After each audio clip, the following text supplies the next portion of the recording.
In 1970, the Chevrolet SS 454 LS6 rolled off the assembly line producing 450 horsepower, raw power, from a naturally aspirated V8. Just 2 years later, the same car, same platform, same factory, same engineers, left with only 270 horsepower. Nothing fundamental about the engine had changed.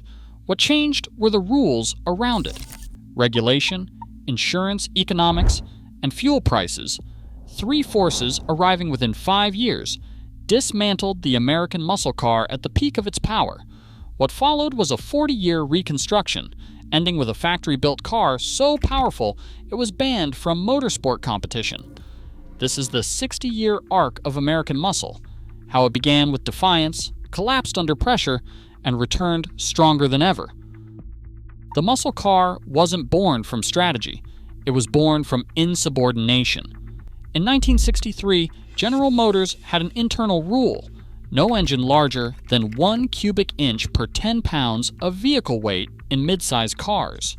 For platforms like the Tempest and Chevelle, that capped engines at around 330 cubic inches. The logic was legal and strategic. General Motors faced antitrust scrutiny and had agreed to limit racing involvement. Executives also believed performance buyers preferred full-size cars, while mid-size vehicles were meant to be practical. Pontiac's chief engineer, John DeLorean, disagreed. Without full approval, his team took a 389 cubic inch V8 from the full-size Bonneville and installed it into the lighter Tempest platform. They called it the GTO and offered it as a $296 option on the 1964 Le Mans. General Motors expected to sell 5,000 units. They sold 32,450. That wasn't just success, it was a correction. The market had proven General Motors' assumption wrong. Young buyers didn't want practicality. They wanted performance they could afford. DeLorean's decision triggered an industry-wide arms race. Ford responded with the Mustang in 1964, selling over 400,000 units in its first year. Dodge launched the Charger. Plymouth introduced the budget-friendly Roadrunner. Every major manufacturer began competing on horsepower. By 1970, the Chevelle SS 454 LS6 produced 450 horsepower. Chrysler's 426 Hemi-powered cars like the Challenger and Roadrunner. The GTO, now 6 years into production, remained a defining icon. Demand hadn't peaked. Engineering hadn't hit a limit. The market was still accelerating, but three forces were already forming that would end it. The muscle car wasn't killed by foreign competition or changing taste. It was killed by regulation, insurance, and fuel. The first was regulatory. The Clean Air Act of 1970 required a 90% reduction in emissions within 5 years. Manufacturers had two options: develop catalytic converters, which were still years from mass viability, or immediately lower engine compression.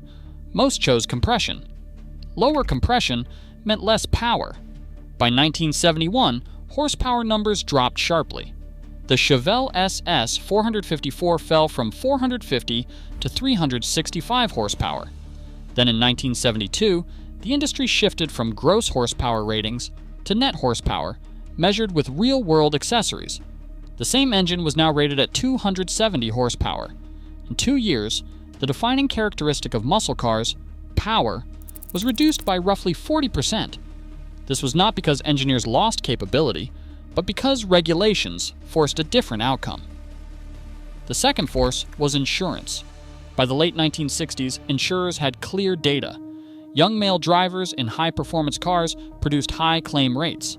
The response was systematic. Premiums for drivers under 25 skyrocketed. In many cases, insurance costs rivaled monthly car payments. Some models became nearly uninsurable through standard channels. The core muscle car demographic, young buyers, was priced out, not by the cost of the car, but by the cost of owning it legally. The third force was fuel. In October 1973, OPEC imposed an oil embargo on the United States. Fuel prices quadrupled. Gas shortages led to long lines and rationing. cars that averaged 8 to 12 miles per gallon went from desirable to impractical overnight. Buyers stopped asking how fast a car was. They asked how far it could go. The collapse was rapid.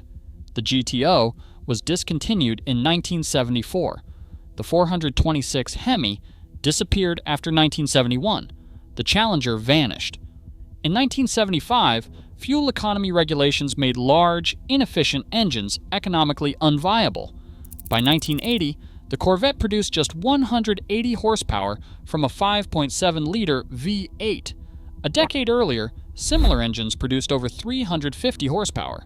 The knowledge hadn't disappeared. The capability remained, but the conditions made it unusable. The first sign of recovery came quietly in 1982. Ford reintroduced the 5.0-liter V8 in the Mustang GT, producing 157 horsepower. By 1960s standards, that was unimpressive. But in the early 1980s, it was meaningful. It signaled that at least one manufacturer still believed in performance. What followed was gradual improvement. Through the 1980s, Ford increased output steadily. By 1986, the Mustang GT reached 200 horsepower. In 1993, the SVT Cobra produced 235 horsepower, backed by Carroll Shelby's endorsement. A grassroots performance culture, especially around Fox body Mustangs, kept interest alive during years when true muscle cars did not exist. In 1992, Chrysler made a different statement. The Dodge Viper RT10 launched with an 8.0-liter V10, producing 400 horsepower. No airbags, no traction control, minimal refinement. It was not designed for mass sales. It was a signal. American performance was not dead. It was waiting. The full resurgence began in the 2000s. In 2005, Ford redesigned the Mustang with retro styling and a 300 horsepower V8. It sold over 160,000 units in its first year, the strongest sales in over a decade. Demand had never disappeared. It had been suppressed. Then the market accelerated again. Dodge revived the Challenger in 2008, selling out its first-year production before cars even reached dealerships. Chevrolet brought back the Camaro in 2010. Ford rebuilt the Mustang's 5.0-liter engine in 2011, producing over 400 horsepower. And then came the number that redefined everything. In 2015, Dodge released the Challenger SRT Hellcat with 707 horsepower. That exceeded every muscle car from the original era by a wide margin. Then in 2018, Dodge introduced the Demon, 840 horsepower. The National Hot Rod Association banned it from competition under standard rules. A factory production car was now too powerful for sanctioned motorsport. This trajectory reveals something critical. Engineers in 1970 had not reached the limit of what was possible. They were stopped by external constraints, regulation, economics, and energy policy. When those constraints eased decades later, performance did not return to previous levels. It surpassed them, dramatically. The history of American muscle cars is not just about horsepower. It is about what happens when an industry is forced to abandon a capability it still understands, while demand for that capability remains. Detroit never forgot how to build powerful cars. The factories did not disappear. The engineers did not disappear. The knowledge did not disappear. What disappeared were the conditions that made those cars viable. And when those conditions changed, the industry did not simply resume where it left off. It advanced further than before. This pattern appears across industries. Capabilities do not vanish under pressure. They go dormant. Demand does not vanish. It goes underground. When constraints lift, both return. But they return with decades of accumulated potential.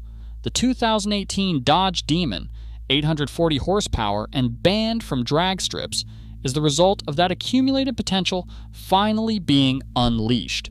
It is not just a car. It is what happens when an industry gets permission to remember what it already knew.